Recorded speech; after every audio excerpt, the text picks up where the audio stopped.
Martain St was small. And in the 90s, the old heads in the NHL didn't think that small players could cut it. Well, if you look at the shit show that was the NHL in the 90s, you can see that the old boys club really didn't know what they were doing. Just look at how bad they were at drafting players in the 90s.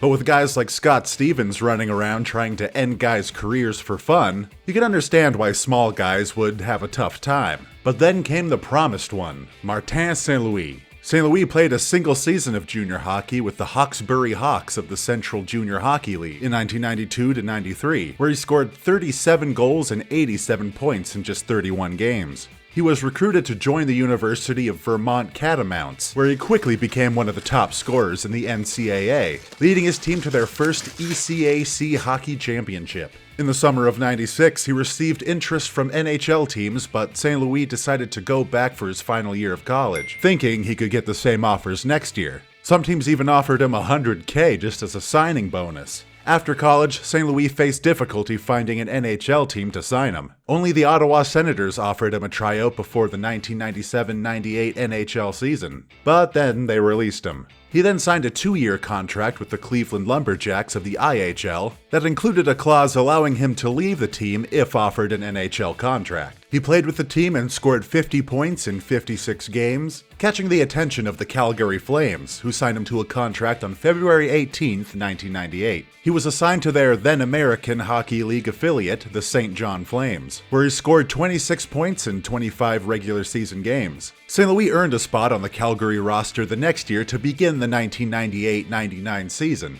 and made his NHL debut on October 9, 1998. Things did not go as planned, and St. Louis yo-yoed between the NHL and AHL over the next 2 seasons. Al Coates, the Flames GM, was impressed with St. Louis' progress and picked up his contract option. But then the Flames fired Coates and attempted to dump St. Louis by exposing him to the expansion draft. But he wasn't taken, and the Flames bought out the last year of his deal. St. Louis ended up signing with the Tampa Bay Lightning as a free agent, and then things really turned a corner. He would rack up a cool 40 points in his first season, and was on track for a great second season. But then, he broke his leg.